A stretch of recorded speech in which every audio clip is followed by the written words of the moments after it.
Around 250,000 people have joined a mass rally in Munich against the Islamic regime in Iran. They marched as world leaders gathered nearby for a top-level security conference in the southern German city. The main speaker at the rally in Munich was Reza Pahlavi, the son of the last Shah of Iran, who was deposed in the 1979 Islamic Revolution. A sea of red, white and green. Hundreds of thousands of Iranians and their supporters descended on Munich to denounce the Islamic regime in Tehran. In January, Iran was rocked by nationwide protests. What began as demonstrations against the collapsing economy soon turned into demands for systematic political change. The regime reacted true to form with a brutal crackdown. Human rights groups reported that thousands of protesters were killed. And now, members of the Iranian diaspora want the regime back in Iran to know their days are numbered. We want people to see that the Iranian government running things right now, they are all terrorists. We don't want this regime anymore. We don't want these people anymore. With opposition inside Iran silenced, jailed or dead, many are rallying behind this man, Reza Pahlavi, the son of the last Shah. And while not everyone here is a monarchist, many are too young to remember the country before the Ayatollahs, Pahlavi offers a viable alternative. We want our Pahlavi, our Shah, our king back because we want the regime to change. That's it, enough. We're here today to support the people in Iran that were murdered by the Mullah regime, and we are here to support Reza Pahlavi as our leader through the transition. Pahlavi says he is ready to lead Iran towards a democratic transition. The Iranian people are in full revolt, and the regime is at the weakest it's ever been. It's on the verge of collapse. It's a matter of time before this regime goes. I basically stepped in to lead the transition, and I have a plan for it. And many Iranians are supportive of the principles that I've addressed. Pahlavi's presence and transition narrative are designed to reassure Iranians and foreign leaders alike that there is a plan for the day after the next Iranian revolution. Let's bring in Benem Ben Taleblu now, Senior Iran Program Director at the Foundation for Defense of Democracies in Washington, D.C. Welcome back to DW. Now, we've seen these huge rallies take place in various cities. Reza Pahlavi, the exiled son of Iran's last Shah, called for these protests. He marched in Munich himself. When protesters say they want regime change and democracy, does that mean they want a return to monarchy? Great to be with you. It's an excellent question, but because we've seen unity both inside Iran and outside of Iran for transformative political change away from the Islamic Republic, political change towards actually representative government, something that the people in that country have been seeking for well over a century now. The form of government will, if there is a democratic evolution or revolution in that country, will be determined by the ballot box. And that's why so many, both inside and outside of Iran, have been looking to the Crown Prince Reza Pahlavi, because he has been talking about having the ballot box, having Iranians decide their fate and decide their future, whether they want a republic or a constitutional monarchy. But the key is to push past the Islamic Republic as quickly as possible, as cost-free as possible. Obviously, that's something the regime is making quite hard to do. But nonetheless, it's actually to have a system that allows the Iranians to reflect their voices, their views, their values, their wishes, and their interests. And whatever form that takes, that's up to the Iranian people. Let's talk a bit more about Pahlavi. He says he's ready to lead the transition. How much support does he have, both among Iranians and the opposition? It's an excellent question as well, because this is something that's bedeviled many Washington-based analysts, activists, academics, even policymakers and lawmakers for many years, some of whom up until recently have had a massive allergy to the last name because there was a selection effect of who they were talking to or what they were looking at inside Iran. But we've seen a major evolution in the discourse of protest in Iran, particularly in the past 10 years, as things have moved away from reforming the system to revolution against that system altogether. And there has been a correlating rise in nationalism among the Iranian population as well. And that rise has also led to the attractiveness of Crown Prince Reza Pahlavi, who can drop a sharp alternative to what exists in Iran, given the Pahlavi brand, given the Pahlavi last name, and also be able to point to a potentially better future, given the values and views that he espouses: liberalism, secularism, democracy, nationalism, rule of law, you name it. So while not everyone who supports him is a monarchist, he is by far and away, I would say, the most viable and also the most recognizable name brand, both inside and outside of Iran.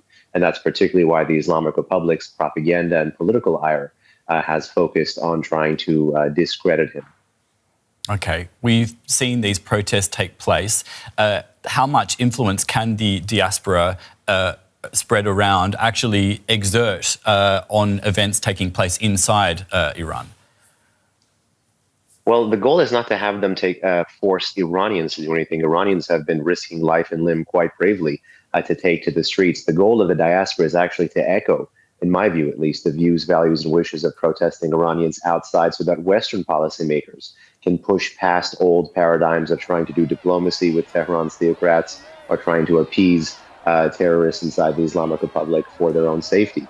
And instead, we've seen bold moves by the United States, by Canada, by Australia, by the European Union now, most recently, to prescribe and sanction in its entirety the Islamic Revolutionary Guard Corps. That's something that the Iranian diaspora in all of those countries had been pushing for many, many years. And right now, when Iranians have been killed under the cover of an internet blackout, 36 to 43,000 killed within a 3.5-week period of protests under a 20-plus day internet blackout, Iranians abroad at the diaspora have really been their voice, echoing their plight, making sure that Western policymakers and lawmakers hear it. So the role of the diaspora is not to push on things internally. It's to actually echo the things that are happening internally and make sure that Western media, Western audiences actually know what is going on in that country. Let's talk a bit more about Washington. Donald Trump has sent a second aircraft carrier to the Middle East to up the pressure, but it seems he still wants to engage diplomatically with Tehran because it's just come through that Oman will mediate fresh talks next week in Geneva. How do you interpret this? Well, President Trump is at once, as you know, both commander-in-chief, but also deal-maker-in-chief. And he's been remarkably clear, both in term 1 and in term 2 of his presidency, that he does seek some kind of a diplomatic resolution to the Iranian nuclear crisis. And unlike past presidents who pursued one option against the Islamic Republic, 2025 alone shows that the president is capable of pursuing multiple different and even at times contradictory lines of effort, from sanctions to diplomacy to multilateral pressure to even military force, and then rinsing and repeating. So for nothing is going to be off the table for the president. But I would say right now, all eyes are trained on him because of the not once, not twice, but multiple times in the month of January, coterminous with those protests, that he offered strong rhetorical support and promised that help was on the way.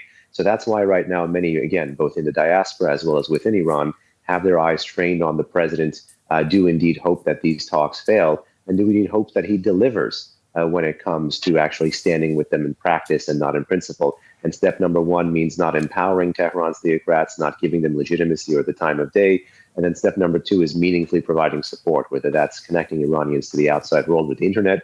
There was just a recent story that said the Trump administration helped get Starlink into Iran, over 6,000 units, that's satellite internet communications, but also to clip the wings of the regime's repressive apparatus and to help the street push past the state in that country. We've been speaking with Behnam Ben Taleblu, Senior Iran Program Director at the Foundation for Defense of Democracies. Thank you so much. Thank you. We can speak now to Simon Mabin, Professor of International Studies at Lancaster University in the UK. Simon, welcome to you. We'll get to those protests shortly, but news has just come in. Iran's Deputy Foreign Minister has told the BBC that Iran is ready to consider compromises to reach a nuclear deal if the US is willing to discuss lifting sanctions. What do you make of that statement ahead of what will be more talks mediated by Oman next week? I think it points to the broader struggle to define what the parameters of these talks are. We know that the last round of talks was broadly around what was going to be involved in the talks. There was talks about talks, essentially, with the Iranians setting limits as to what could legitimately be discussed during the negotiations, and the Americans wanting to have a far broader remit to include ballistic missiles, to include support for groups such as Hezbollah and Hamas, and apparently to include the sale of oil to China. So I think what we're starting to see now is the Iranians also trying to lay the land and to shape the land for this next round of talks, to depict a spirit of compromise ahead of the talks at a time when the US military buildup in the Gulf is dramatically increasing and the pressure is ratcheting up on Tehran. Yeah. Now, as you say, the US has been amassing more military might in the region. Trump said on Friday that regime change is, quote, the best thing that could happen. How real is the military threat from the US right now? Well, it's really difficult to answer that because, as always with Donald Trump, we just don't know what the machinations inside his brain are. We don't know how seriously we take this posturing. We don't know whether it is just all a bluff, trying to put pressure on the Iranians, or whether he is serious to say, look, if we don't get what we want, we will bomb you, like what happened last year with the 12-Day War. So it's really difficult to say, but the anxiety that I have around all of this is that there is a huge military buildup. And when you have a huge military buildup, the stakes are higher, and that increases the possibility of miscalculations, of misunderstandings, and accidental conflicts starting to emerge, which sounds like a bit of a strange thing to say. But when you have the pressure that high, all it takes is one miscalculation, and for two parties that don't necessarily want to be involved in a conflict to become embroiled in one.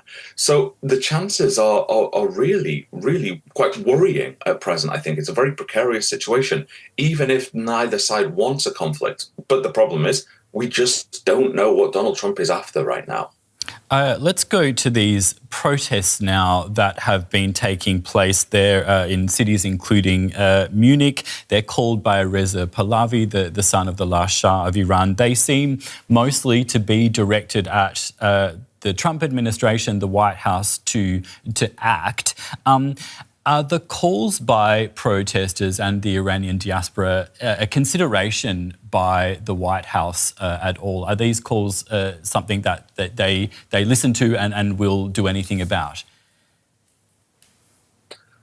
Well, I think that the global calls of solidarity with the protests alongside the protests in Iran, I should say, alongside an attempt to frame this as look, we have a broader narrative about what can happen post-revolution, if you will. Whether they will be heard, whether they will be accepted or not, I'm not entirely sure. We don't know to what extent the Trump administration has thought through plans for a post-Islamic Republic Iran. We don't know to what extent he's thought through what it means to enact regime change, as you were commenting on a minute ago, and what comes after that. And I think, again, this is all part of the bigger posturing, the bigger political picture, if you will, that Mr. Pahlavi is trying to position himself to be the next de facto ruler of Iran, if indeed the Islamic Republic falls. And I think that's a really difficult thing to ascertain. While he may have the popularity around the diaspora networks, these are people, of course, who are generally anti-Islamic Republic. The extent to which he has support within Iran right now is really questionable. And there were Israeli flags flying in the protest that you showed at Munich. And I think that itself is a cause for concern for many Iranians within Iran. So whether he can do this, whether he can actually position himself as someone who is a viable candidate externally, seems pretty obvious to me, but internally, amongst ordinary Iranians, I think there are very real questions. Thanks a lot for that, Simon. We've been speaking with Professor Simon Mabon, Professor of International Politics at Lancaster University. Thank you.